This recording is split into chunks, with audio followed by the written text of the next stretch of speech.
Bonjour à toutes et à tous, bienvenue sur Authentiques Auto. Encore une fois dans un décor sublime, le décor du Vercors dans la Drôme, pour vous présenter une voiture elle aussi sublime, bien que son design ait fait beaucoup discuter à l'époque. Je veux vous parler bien entendu, vous l'aurez reconnu, de la Fiat Coupé. Nous sommes en présence ici d'un modèle de 1997, peint dans une incroyable, vraiment, c'est ce qui fait toute la voiture pour moi, une teinte bleu Portofino, Azzurro Portofino pour le nom italien. Elle est équipée du fameux 2 litres atmosphérique 5 cylindres qui développe 147 chevaux. Donc un moteur rare, un moteur de caractère. Et puis Fiat Coupé quoi. Regardez-moi ce design. Le design, un des plus iconiques des années 90. Un mix entre le bureau de style Pininfarina et le fameux mais très controversé Chris Bangle. Design qui avait choqué à l'époque. Aujourd'hui c'est devenu un classique. Une voiture reconnaissable instantanément quand on la voit. Et dans cette couleur, elle est, je trouve, sublimée. Je tiens aujourd'hui à remercier vivement David et Antonin qui ont rendu l'essai de cette Fiat Coupé possible. David est un passionné absolu de Fiat Coupé, il en a 3, dont une achetée neuve. Et Antonin l'accompagne, l'aide sur la mécanique, sur l'achat, etc. Donc vraiment merci à eux deux. C'est un exemplaire exceptionnel que je vous présente ici. Et c'est un plaisir de pouvoir le faire passer sur ma chaîne. Cette vidéo est sponsorisée par la Fripe Auto.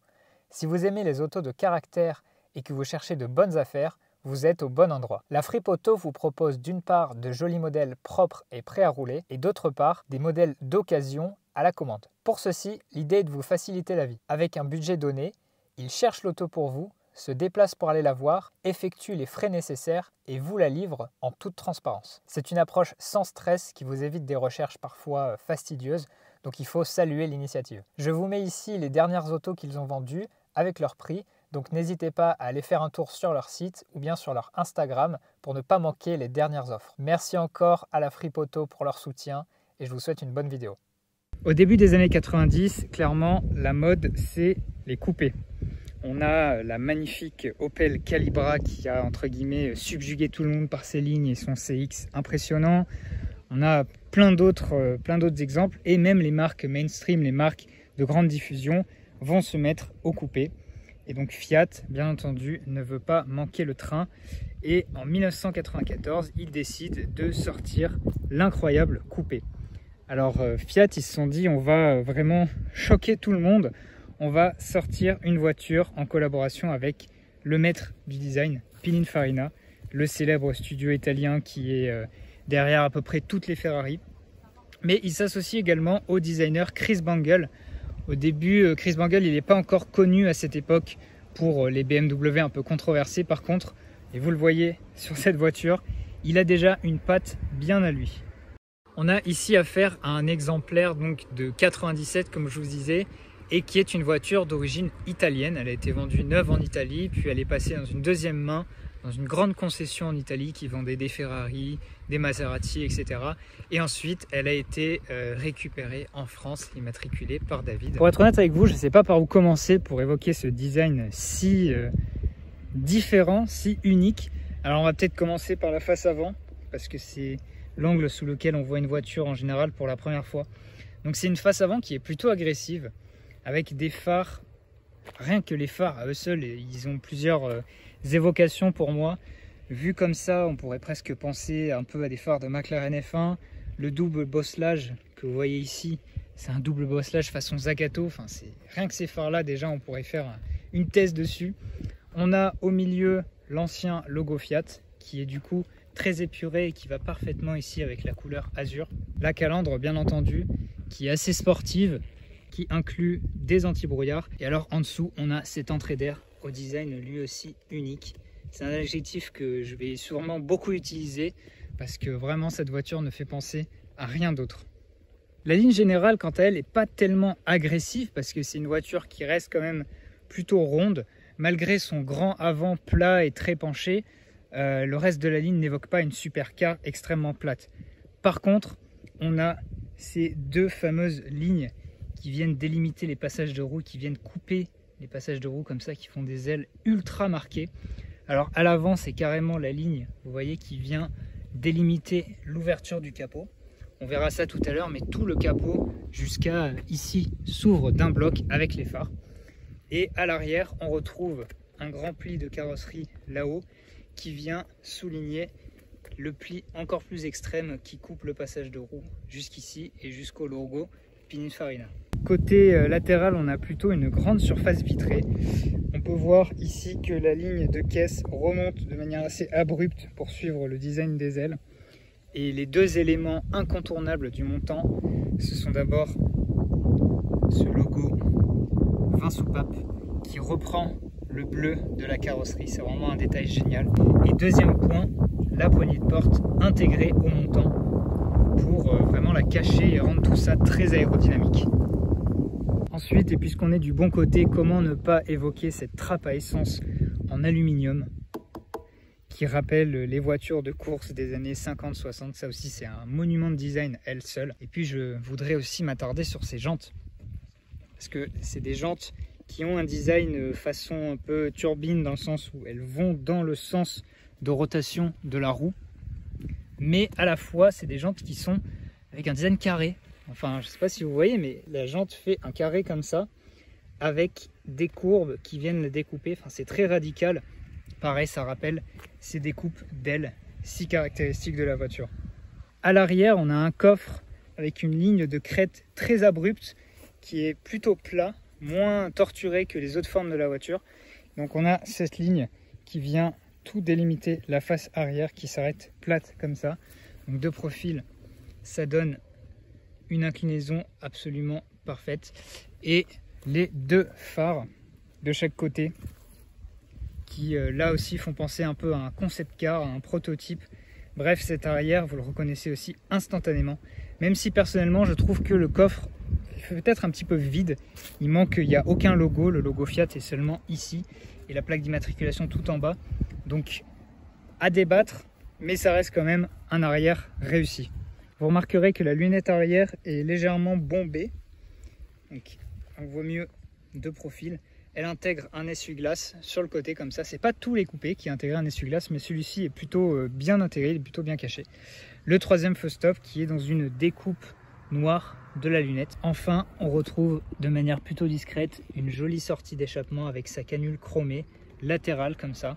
Juste grosse comme il faut pour montrer que c'est une voiture un peu sportive, mais pas non plus hyper démonstrative. Et un détail intéressant à noter, on voit que c'est les phases entre guillemets 1 de cette voiture, puisque tout le bas de caisse à partir du pare-choc et sur le côté, vous voyez ici, est peint en noir, alors que normalement sur les phases 2 ici, ça va être peint couleur carrosserie. Enfin, dernier point, on ne peut pas passer à côté, les rétroviseurs qui sont très très fins, très subtils, très élégants, mais qui sont tout petits en fait.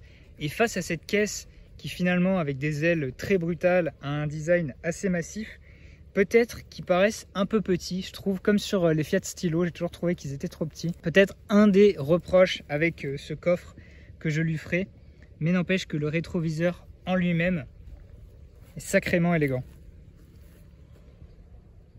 Autant l'extérieur est un design qui provoque forcément des émotions fortes et qui va cliver, autant l'intérieur, je pense qu'on peut tous s'accorder à dire qu'il est d'une élégance absolue, et c'est ce qu'on va voir tout de suite.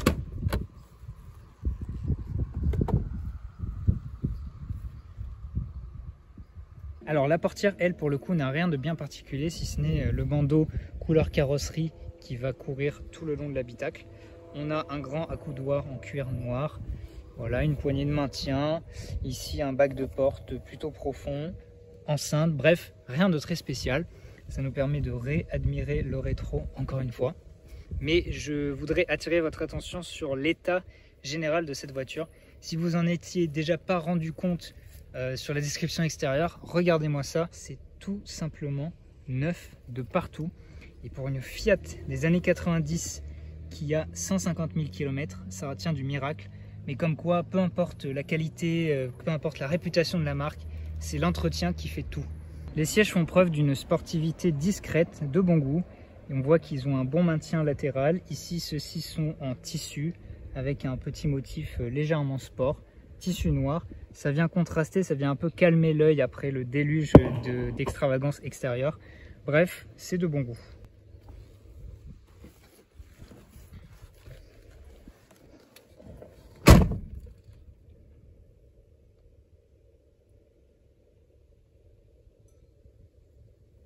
Si vous aviez toujours rêvé de monter à bord du Fiat Coupé et de voir sa planche de bord en détail, eh bien, vous y êtes. Bienvenue à bord. Ce qui me frappe au premier abord, et malheureusement vous ne pouvez pas le voir à la caméra, c'est l'odeur de neuf dans cette voiture. Elle a 154 000 km, presque 30 ans, et elle sent le neuf. Donc l'état général parle pour elle et vient soutenir cet argument. C'est impressionnant comme chaque détail de l'intérieur, même le volant, le cuir, tout est nickel. J'ai jamais vu ça sur une Fiat des années 90. Le soin qui a été apporté à sa préservation en Italie, puis aujourd'hui par David, est vraiment impressionnant. Donc vraiment bravo. Il faut continuer comme ça parce que c'est vraiment une pépite. Le volant en lui-même n'est pas très sportif, mais il est plutôt joli. L'airbag est intégré de manière assez fine. Par contre, on a une belle jante bien épaisse en cuir et des beaux repose-pouces ici avec un design un petit peu 3D, un petit peu contrasté. Donc c'est très confortable à prendre en main. Mais surtout, bien sûr, ce qui nous intéresse, c'est cette instrumentation cerclée par un bandeau couleur carrosserie avec au milieu le logo Pininfarina et qui vient donc sertir toute la caisse. L'instrumentation est très complète au passage. À gauche, on a température et pression d'huile, le compteur ici de vitesse gradué jusqu'à 260 quand même, le compte tours qui va à 7000 tours minute, et puis à droite tout ce qui est niveau d'essence et température d'eau. Pour ce qui est des voyants, ça se passe sur la barre qui est en dessous. Je vous mets le contact, vous voyez ici, et je vais en profiter pour démarrer la voiture.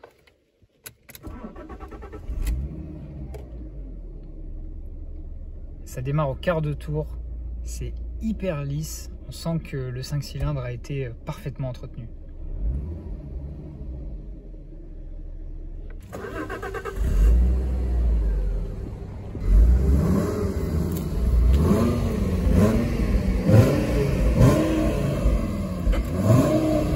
Qui dit design dit aussi praticité, donc les commandes tombent parfaitement sous la main. Ici on a le réglage d'assiette des phares, rhéostat au tableau de bord, un petit aérateur comme il faut. Ensuite on a des commodos, tout ce qu'il y a de plus classique. Et sur la console centrale, c'est agencé de manière aussi intelligente et accessible. Donc tous nos boutons principaux, dont les boutons d'urgence, centralisation, qui sont placés en haut. Ici on a une horloge centrale façon Maserati, très sympa. Il faut noter que cette voiture est équipée d'une climatisation automatique. Donc vous avez un mode auto ici, puis sinon là c'est ce bouton là pour la clim. Ici, un point intéressant, c'est la fonction Max Def qui permet de faire fonctionner le compresseur de climatisation à l'envers, donc façon pompe à chaleur sur les voitures électriques, c'est assez marrant. Et ça permet en fait d'avoir du chaud instantanément pour dégivrer les rétroviseurs, le pare-brise et la vitre arrière sans attendre que le moteur ne chauffe. Et puis en dessous, on a le petit poste cassette Grundig d'époque avec sa cassette. Voilà. David m'expliquait que la voiture était vendue avec la cassette à l'intérieur du poste parce que le précédent propriétaire ne s'en rendait pas compte. Ensuite, là, on a hop, un cendrier et ensuite le levier de vitesse habillé de cuir. Ici, on est sur une simple boîte 5 rapports manuelle. On a les commandes de vitres électriques. Ici, réglage électrique des rétroviseurs. Et enfin, un rangement avec frein à main et deuxième rangement à l'arrière. Rien de bien spécial et pas d'accoudoir à noter. Côté passager, pas d'airbag puisque celle-ci n'a que l'airbag conducteur. Et donc on a à la place cette boîte à gants à la cinématique intéressante et très très profonde. En plus garnie de velours.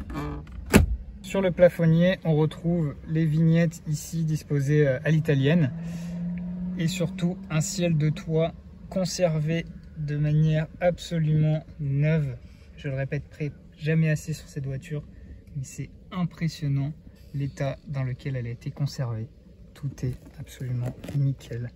Aucun plastique ne colle. C'est une véritable merveille. À l'arrière, on a des sièges qui sont suffisamment généreux pour accueillir des adultes. Je vais même m'y glisser tout de suite. Hop! Je remonte le siège conducteur. Et là, il est reculé au maximum pour les besoins de la vidéo. Donc, bon, je suis un petit peu serré, mais sinon, la place est honnête. Les places sont confortables. On n'a pas d'accoudoir central ni d'appui-tête. Mais bon, il ne faut pas oublier qu'on est en 97. On ne se sent pas trop engoncé malgré la ceinture de caisse qui remonte. Les vitres sont suffisamment grandes, c'est suffisamment lumineux. Et on a ces jolies poignées de maintien comme ça, façon bus, c'est assez rigolo. Bref, des places arrière suffisamment logeables pour mettre plusieurs personnes. Pour aller voir le coffre, eh bien on ne peut pas l'ouvrir de l'extérieur, il faut utiliser cette manette, ou du moins on ne peut pas l'ouvrir de l'extérieur sans la clé.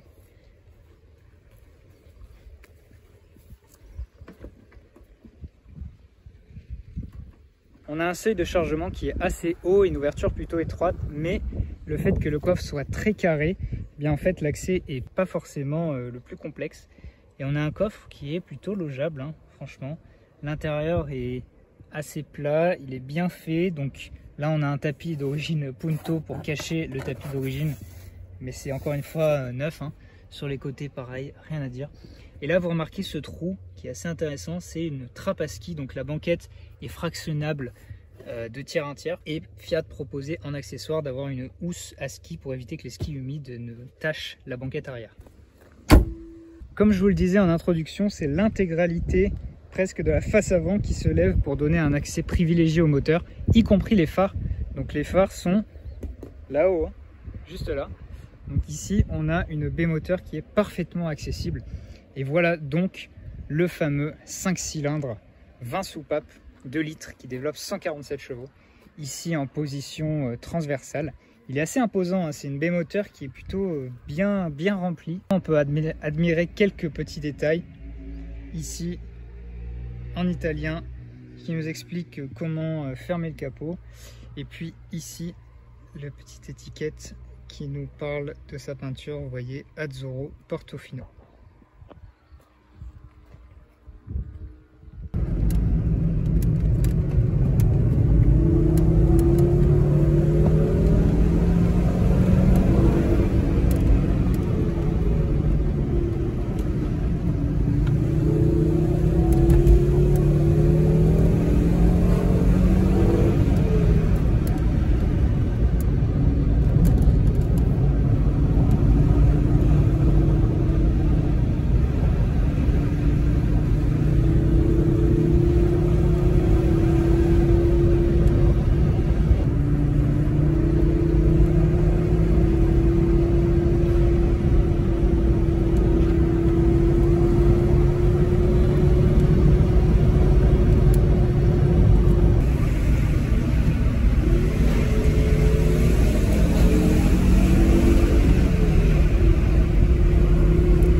Pour conclure, je tiens à remercier une dernière fois David et Antonin pour leur disponibilité et pour la mise à disposition de cette superbe Fiat Coupé. Je suis très content d'avoir pu vous présenter un exemplaire dans une couleur vraiment pas courante. Si la vidéo vous a plu, n'hésitez pas à me mettre un petit like, à me dire dans les commentaires ce que cette voiture vous évoque, si vous aimez ou si vous détestez son design. Puis si vous voulez que je filme votre Youngtimer, vous pouvez m'envoyer un message sur Instagram ou bien un email à l'adresse qui s'affiche et on peut arranger ça. En attendant, moi je vous dis à la prochaine pour une prochaine vidéo. Allez, à bientôt!